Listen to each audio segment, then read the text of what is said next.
Assalamualaikum warahmatullahi wabarakatuh. Waalaikumsalam warahmatullahi wabarakatuh. Di sini kelompok 3 yang beranggotakan saya, Ray Anggara, yang kedua Meli Sulistiowati, dan Sang Dara ingin mempresentasikan tugas besar kami dari mata kuliah pengenalan suara yang diampu oleh Bapak Tri Ginanjar Laksana berjudul karakterisasi spektrum suara anak ayam jantan dan betina menggunakan fast Fourier transform. Latar belakang: dalam pemeliharaan ayam ada beberapa proses yang harus dilakukan, mulai dari umur anak ayam baru menetas atau yang disebut DOC hingga umur ayam dewasa. Untuk mengoptimalkan proses pemeliharaan ayam, semua tahapan harus dilakukan dengan baik. Namun ada salah satu tahapan yang cukup sulit dilakukan sehingga membutuhkan ketelitian dan kesabaran yang tinggi, yaitu proses chick sexing.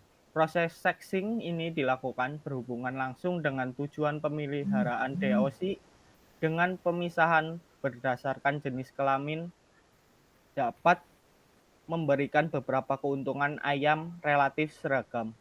Berkaitan dengan kegiatan penjarangan guna pengatur kedapatan kandang, lalu dapat menghindari persaingan yang dapat dalam satu kelompok termasuk meminimalisir kanibalisme atau saling patuk. Bobot badan yang tidak seragam, kebutuhan asupan makanan yang juga berbeda atau tidak seimbang, sehingga dengan dilakukan sexing ini dapat teratasi. Karakter tersebut ialah frekuensi penyusun dari sumber suara. Berdasarkan latar belakang masalah di atas, penulis ingin mengimplementasikan speaker identification ke dalam proses chick sexing. Karakter suara anak ayam diidentifikasi menggunakan metode fast Fourier transform yang mana nantinya akan terlihat peak frekuensi penyusun dari suara anak ayam. Lalu ada pertanyaan diskusi. Yang pertama, bagaimana pengoptimalan proses sexing pada peternakan ayam? Yang kedua, bagaimana proses dan hasil analisis untuk membedakan sinyal suara anak ayam jantan dan betina? Lalu ada rumusan masalah. Yang pertama, proses pemisahan anak ayam jantan dan betina yang membutuhkan waktu lama karena dilakukan secara manual satu persatu. Yang kedua, diperlukan penelitian untuk mengetahui karakteristik suara anak ayam jantan dan betina sebagai rujukan untuk pengoptimalan proses seksi. Tujuannya yaitu mengoptimalkan proses sexing dengan membedakan suara anak ayam jantan dan betina. Yang kedua, mengetahui hasil temuan analisis dari pengolahan sinyal suara anak ayam jantan dan betina. Next. Manfaat. Pertama, ada manfaat teoritis, yaitu berkontribusi dalam perkembangan di bidang iptek, khususnya pengenalan suara. Lalu yang kedua, ada manfaat praktis, yaitu membantu mempercepat proses sexing dengan menyeleksi jenis kelamin anak ayam berdasarkan suara dan dapat mengetahui karakteristik suara anak ayam jantan dan betina. Next. Ada batasan diskusi, yaitu penelitian ini hanya difokuskan untuk pengoptimalan proses sexing pada anak ayam. Selanjutnya, penelitian ini dilakukan dengan sampel data suara anak ayam berupa MP3 yang diunduh dari internet. Lalu, penelitian ini dilakukan dengan metode analisis fast Fourier transform. Selanjutnya, ada penelitian terdahulu. Yang pertama dari judulnya yaitu pengenalan karakter suara laki-laki Aceh menggunakan metode FFT atau fast Fourier transform yang ditulis oleh Mursyida, Jamila, dan Zaya pada tahun 2017. Atribut yang dipakai yaitu suara laki-laki yang ada di Aceh berupa rekaman suara. Lalu untuk permasalahannya, membedakan suara laki-laki yang berasal dari Aceh atau luar Aceh. Metode yang dipakai FFT atau Fast Fourier Transform. Untuk evaluasi itu sendiri, hasil akurasi pengujian pengenalan karakter suara laki-laki Aceh menggunakan Fast Fourier Transform sebesar 81,2%. Untuk perbedaan dengan penelitian yang dilakukan, penelitian ini dilakukan yaitu untuk karakterisasi spektrum suara anak ayam jantan dan betina menggunakan fast Fourier transform yang dengan menggunakan data dari anak ayam jantan dan betina.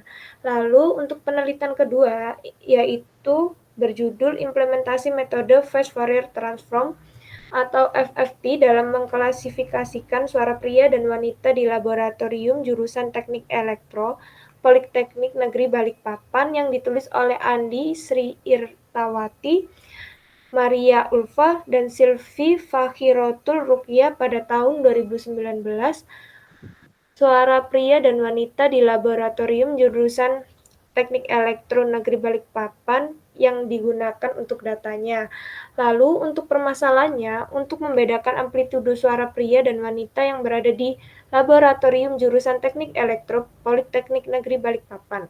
Metode yang dipakai yaitu FFT atau Fast Fourier Transform. Untuk evaluasi, amplitudo suara pria lebih tinggi daripada suara wanita, yaitu pria amplitudonya berada pada range 1.1 volt sampai 2 volt, sedangkan wanita memiliki amplitudo yang berada pada range 0,826 volt sampai 1.003 volt, sehingga daya atau power suara pria dinyatakan cenderung lebih tinggi daripada daya power suara wanita. Perbedaan dengan penelitian yang akan dilakukan yaitu penelitian yang akan dilakukan yaitu untuk karakteristik spektrum suara anak ayam jantan dan betina menggunakan fast Fourier transform yang dengan menggunakan data dari suara anak ayam jantan dan betina. Next. Lalu ada penelitian yang ketiga dengan judul mengenali pengaruh emosional pada suara manusia menggunakan metode fast Fourier transform atau FFT yang ditulis oleh Pita Aulia Umami, Aprodita Alfiza Kitasari, dan Apri Junaidi pada tahun 2019. Atribut atau data yang digunakan yaitu sampel data yang diambil dari manusia yang merasakan 3 emosi berbeda. Format hasil penginputan suara yang masih berekstensi M4A nantinya akan diubah menjadi file berekstensi WAV. Masalahnya, untuk pengidentifikasian emosi bahagia, sedih, dan marah melalui suara, metode yang digunakan yaitu FFT Fast Fourier Transform. Evaluasi hasil sumber suara mempunyai karakteristik suara dengan frekuensi 50 Hz sampai 3620 Hz dengan intensitas tertinggi pada 115 Hz sampai 640 Hz. Perbedaan dengan penelitian yang akan dilakukan yaitu untuk karakterisasi spektrum suara anak ayam jantan dan betina menggunakan fast Fourier transform yang dengan menggunakan data dari suara anak ayam jantan dan betina. Lalu penelitian yang keempat dengan judul analisis pola bunyi Sunari berdasarkan metode fast Fourier transform yang ditulis oleh Ikadek Arya Sugianta, Igede Aris Gunadi, dan Gede Indrawan pada tahun 2020. Atribut atau data yang digunakan yaitu suara Sunari yang direkam dengan format WAV. Permasalahannya untuk menggali lebih jauh dan mengidentifikasi seperti apakah pola bunyi yang dihasilkan oleh bunyi Sunari. Metode yang digunakan yaitu fast Fourier transform. Evaluasi proses analisis bunyi Sunari dengan menggunakan metode fast Fourier transform dengan sampling 2 FM dengan nilai frame blocking 128, nilai desibel dari bunyi Sunari menunjukkan hasil bunyi yang berada pada posisi bunyi yang baik atau positif, yaitu jenis bunyi yang termasuk kategori bunyi tenang. Perbedaan dengan penelitian yang akan dilakukan yaitu untuk karakterisasi spektrum suara anak ayam jantan dan betina menggunakan fast Fourier transform yang dengan menggunakan data dari suara anak ayam jantan dan betina. Lalu untuk tahapan penelitian dimulai dari mengunduh suara anak ayam dari internet dengan format MP3, lalu pre-processing untuk menghilangkan noise pada file suara, selanjutnya membaca sinyal suara, pembuatan program DFT menggunakan MATLAB, lalu apakah program berjalan, jika tidak, lalu kembali ke membaca sinyal suara, jika iya, hasilnya akan ditampilkan, lalu validasi program dengan Spectra Plus. Apakah program valid? Jika tidak valid, Kembali lagi ke pembuatan program DFT menggunakan MATLAB. Jika valid, dilanjutkan dengan pengumpulan dan klasifikasi data suara anak ayam. Lalu selesai. Untuk jenis dan sumber datanya, sampel data penelitian terdiri dari 2 file data suara, yaitu suara anak ayam jantan dan betina. Data tersebut diperoleh dari YouTube dengan format MP4, lalu dilakukan convert file menjadi format MP3. Lalu kedua file tersebut akan diolah pada tahap pre-processing untuk menghilangkan noise. Selanjutnya ada teknik analisis data. Teknik analisis data menggunakan metode Fast Fourier Transform (FFT) untuk mendapatkan data spektrum suara anak ayam jantan dan betina. Data tersebut akan dikelompokkan berdasarkan pola suara dari anak ayam jantan dan betina, yang mana pola tersebut merupakan karakter suara dari anak ayam. Berikut tabel data sampel. Itu ada jenis kelamin, jantan dan betina, lalu amplitudo, frekuensi. Tabel perbandingan spektrum suara, di sini ada amplitudo, frekuensi dari kedua jenis anak ayam, jantan dan betina. Berikut daftar pustakanya. Terima kasih. Ya, sekian presentasi tugas besar dari kelompok 3. Jika ada salah-salah kata atau pengucapan, mohon maaf. Sekian.